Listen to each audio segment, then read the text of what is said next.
Com o objetivo de identificar fatores que influenciam a intensidade da força de atrito que atua sobre um corpo que desliza ao longo de um plano inclinado, um grupo de alunos montou uma prancha com uma inclinação em relação à horizontal.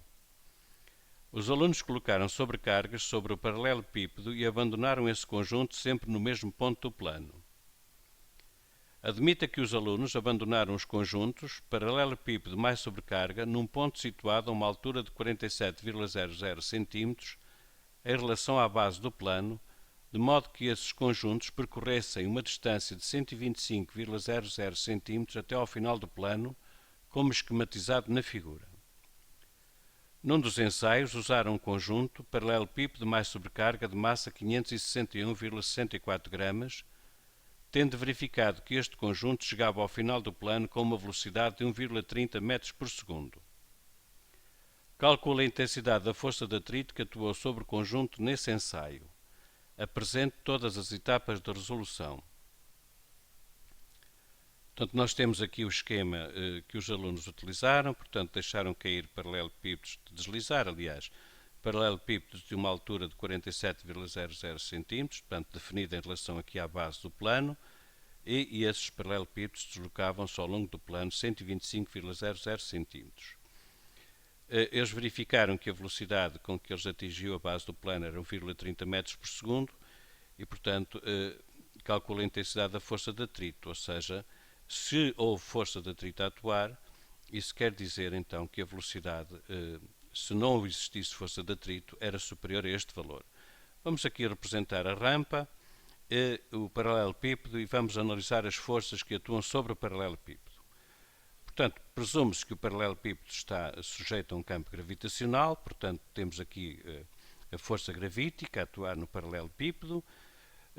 O paralelepípedo desliza ao longo do plano inclinado, portanto, segundo a perpendicular a este plano, a resultante das forças tem que ser nula para que ele deslize ao longo do plano, para que ele deslize assente no plano e para que não saia do contacto com o plano. E por isso a componente do peso, segundo a vertical, terá de ser equilibrada pela reação normal do plano, que está aqui representada a verde. Portanto, temos aqui o peso, não está aqui representada a componente do peso segundo a perpendicular à direção do plano inclinado, mas se estivesse, teria que ser equilibrada pela reação normal para que o corpo pudesse mover-se ao longo do plano inclinado. Esta força aqui é a componente do peso segundo a direção do movimento. Portanto, é esta força, ao fim e ao cabo, que vai fazer com que o paralelepípedo se desloque ao longo do plano inclinado. No entanto, porque existe força de atrito, quando o paralelepípedo e o plano inclinado tentam estabelecer movimento relativo, ou seja, quando o paralelepípedo começa a escorregar ao longo do plano inclinado, surge aqui uma força de atrito com valor máximo, que está representado pela seta azul. A resultante destas forças, segundo a direção do movimento, não é nula, tem uma componente não nula segundo este sentido, portanto, o sentido ao longo da descida do plano, e é essa força resultante que vai fazer com que o paralelepípedo desça o plano e que ele atinja a base do plano com a dita velocidade de 1,30 metros por segundo. Claro está que quanto maior for a intensidade da força de atrito, menor valerá a resultante destas forças e, portanto, as variações de velocidade que esta resultante iria provocar ao paralelepípedo seriam menores e, portanto, quanto maior a intensidade da força de atrito, menor será a velocidade com que o corpo atinge a base do plano e também tanto maior a energia que será dissipada, ou seja, a energia potencial gravítica que o paralelepípedo tem neste ponto, quanto menor for a velocidade com que ele atinge a base do plano, então tanto maior foi a quantidade de energia mecânica dissipada e, portanto, vai traduzir-se no aumento da energia interna que poderia ser verificada com um sensor de temperatura, por exemplo. Vamos então calcular a intensidade da força de atrito.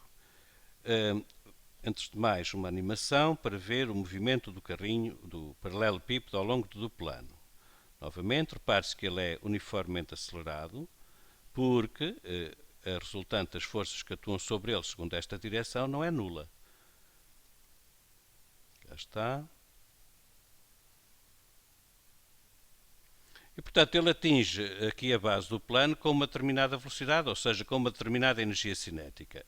Se não houvesse atrito, a energia cinética com que ele atinge a base do plano teria que igualar a energia potencial gravítica que ele tem no momento em que parte, já que ele não é lançado com velocidade inicial, ele é deixado escorregar. Portanto, vamos ver, através da variação da energia mecânica, vamos ver qual é a intensidade da força de atrito. Ora, a variação da energia mecânica provém de duas variações. Provém da variação da energia cinética e provém da variação da energia potencial. Se a variação da energia mecânica não ocorrer, isso significa que não houve forças dissipativas. Não foi o caso. E o que é que isso quer dizer? Quer dizer que, por exemplo, se a energia potencial variar menos 10 joules, a energia cinética terá que variar 10 joules. Para quê? Para que as duas variações somadas dessem zero. Mas isso é no caso de não haver variação de energia mecânica. Mas nós sabemos que existe força de atrito. E, portanto, a energia mecânica não se vai conservar. E porquê é que não se vai conservar? Porque, lembre-se quando era criança e quando andava no escorrega. O que é que fazia? Para tentar chegar com a menor energia cinética possível à base do plano inclinado, fazia pressão com as mãos nas tábuas laterais do escorrega e com os pés também. Mas sentia o efeito, as suas mãos aqueciam. O que é que isso quer dizer? Quer dizer que a energia mecânica estava a variar e, portanto, estava a manifestar-se sobre a forma de energia interna. Vamos então avançar. Portanto, a variação da energia mecânica será igual à quantidade de energia dissipada. E vamos então calcular a variação da energia mecânica. A variação da energia mecânica, por definição, será o meio de mvf² menos o meio de mvi² mais mghf² menos mghi, mais mghf menos mghi. Ou seja, estas duas parcelas são a variação da energia cinética e estas duas parcelas são a variação da energia potencial. Vamos substituir valores. Portanto, é o meio da massa do carrinho a multiplicar do paralelepípedo a multiplicar pela velocidade final. Repare-se que não estamos aqui a reduzir a massa do... reduzimos a massa do carrinho a quilogramas. Portanto, esta é a velocidade final ao quadrado. Esta seria a parcela correspondente à energia cinética inicial, mas como é nula porque a velocidade do paralelepípedo é zero no início. Este será o mghf, ou seja, a energia potencial final, mas definimos como origem para a altura de que é largado o carrinho o zero aqui, a este nível, a esta cota, portanto a energia potencial final será nula, menos a energia potencial inicial, portanto com as respectivas reduções a metros e as massas a quilogramas, e assumindo o valor de 10 metros por segundo quadrado para a aceleração da gravidade. Ou seja, a energia mecânica variou menos 2,165 joules. Portanto, esta quantidade, este valor de energia mecânica foi transformado em energia interna. Vamos então, a partir daqui, calcular o trabalho da força de atrito. Mas nós sabemos que o trabalho das forças não conservativas, neste caso o trabalho da força de atrito, é igual à variação da energia mecânica. Portanto, por definição de trabalho, teremos o módulo da força a multiplicar pelo deslocamento, pelo módulo do deslocamento, aqui reduzido a metros, e a multiplicar pelo cosseno que a força e o deslocamento fazem entre si. Ora, a força eficaz, a força que provoca o movimento tem esta direção, a força de atrito também tem esta direção, mas como se sabe, estando o paralelepípedo a descer ao longo do plano, a força que o faz descer, ou seja, a resultante das forças aponta no sentido deste ponto que é largado para o ponto a que chega, enquanto que a força de atrito tem sentido contrário, ou seja, fazem entre si um ângulo de 180 graus. Portanto, isto igual à variação da energia mecânica, como vimos, é menos 2,165 joules.